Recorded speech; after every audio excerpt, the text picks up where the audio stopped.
मेरे सामाजिक परिवार के सभी सदस्यों को राम राम।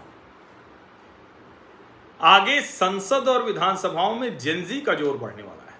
जेनजी की बड़ी चर्चा हो रही है आजकल। 1997 से 2012 वाली जो पैदाइश है, तो 13 साल से 28 साल वाली जो है, अब आपको लगेगा कि संसद और विधानसभा में कैसे इनकी जो कहें कि शक्ति बढ़ने वाली। वैसे तो 28 साल तक की उम्र के लोग जेनजी हैं, तो जाहिर है कि 25 साल में विधायक सांसद बन जाते हैं। लेकिन 25 साल होने की वजह से जेनजी का बड़ा प्रतिनिधित्व तो आता नहीं। उसके पीछे एक ये भी वजह कही जाती है कि क्या वो इतना मैच्योर, इतना परिपक्व होगा।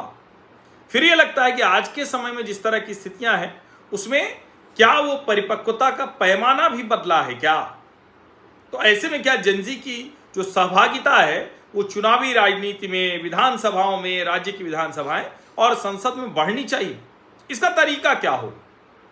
एक तरीका इसका निकल रहा है। क्या तरीका है कि विधानसभा या संसद में पहुंचने के लिए जो अभी तक न्यूनतम आयु सीमा है वो क्या है? न्यूनतम उम्र है 25 वर्ष। यानी 25 वर्ष से पहले आप चुनाव नहीं लड़ सकते। मतदाता तो आप बन सकते हैं, लेकिन चुनाव नहीं लड़ सकते हैं। तो अब ये प्रयास किया जा रहा है कि इसको कैसे चेंज किया जाए। तो जो स्थायी समिति है संसद की, उसने एक सुझाव दिया है।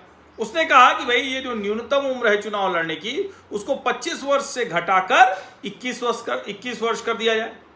इसको लोकसभा और विधानसभा चुनाव दोनों पर लागू किया जाए। अब ये जो संसद की स्थायी समिति है, इसने अपनी रिपोर्ट कानून मंत्रालय को सौंप दी। ये जो समिति है, इसके अध्यक्ष हैं भारतीय जनता पार्टी के सांसद हैं ब्रिजलाल। वैसे तो संसद में बीजेपी के पास बहुमत है, इसलिए इस प्रस्ताव को कानून में बदलना सरकार के लिए बहुत मुश्किल नहीं होगा। सरकार चाहे तो बिल लेकर आए, अधिसूचना जारी करके लागू कर सकती है। लेकिन ये ऐसे नहीं हो सकता। इसके लिए आपको सहमति बनानी पड़ेगी। चुनाव आयोग अभी तक इस प्रस्ताव के साथ नहीं है। चुनाव आयोग इस प्रस्ताव का विरोध कर रहा है। चुनाव आयोग का मानना है कि इतनी कम उम्र में उम्मीदवारों के पास राजनीतिक और सार्वजनिक जीवन का अनुभव नहीं होगा, और ऐसे में वो आएंगे तो बड़ी मुश्किल होगी। संसद की स्थायी समिति क्या कह रही है? वो कह रही है कि युवाओं को आप लोकतांत्रिक प्रक्रिया में जल्दी शामिल करें। अब ये समय आ गया है, और अगर वो शामिल होंगे तो जो इंटरनेशनल पॉलिटिक्स है, अंतर्राष्ट्रीय वातावरण है, आधुनिक सोच के लिहाज से, उस सब के लिहाज से बदलाव जरूरी है।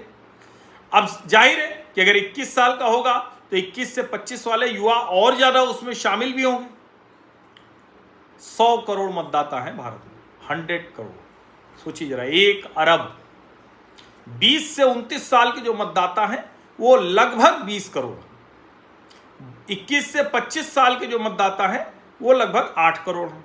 यानी इसको ऐसे अगर अलग अलग बांटें, 18 से 19 वर्ष वाले अगर देखें तो वो 1 करोड़ 84 लाख है। अगर ये हो पाया तो जाहिर है जो 21 से 25 वर्ष वाले मतदाता होंगे, जो लगभग 8 करोड़ हैं, उनको अवसर मिलेगा इसमें शामिल होने का।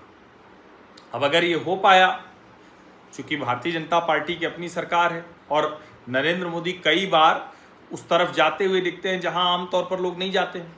और जरा ध्यान से देखिए तो इस वक्त हल्ला कितना है कि ये जेनजी है जो है, इसको प्रतिनिधित्व तो मिलेगा कि नहीं। राहुल गांधी बार बार कह रहे हैं कि इस देश को, संविधान को, सबको बचाने की जिम्मेदारी सब जेनजी पर ही है सिर्फ। ऐसे में अगर भारतीय जनता पार्टी की सरकार इसको इनिशिएट करके और 25 से 21 लाती है तो क्या उसको लाभ मिल सकता है क्या? हालांकि कई बार ये लगता है, ये सच भी है कि 25 वर्ष ठीक उम्र है। आप सांसद के तौर पर, विधायक के तौर पर 25 से कम उम्र होना क्या ठीक है क्या? लेकिन फिर लगता है कि बहुत से पैमानों पर उम्र की सीमाएं अब घटी हैं।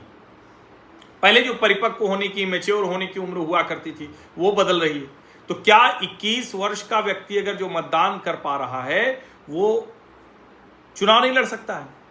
अगर ये होगा, ये हो पाया, तो जाहिर है कि बड़ी तेजी से ज़्यादा लोग आएंगे, सीधे डेमोक्रेसी में उनको पार्टिसिपेट करने का अवसर मिलेगा। और एक तरह से कहें कि छात्र संघ चुनाव से या जो कॉरपोरेशन के चुनाव हो, उससे सीधे निकल कर आना पड़ेगा।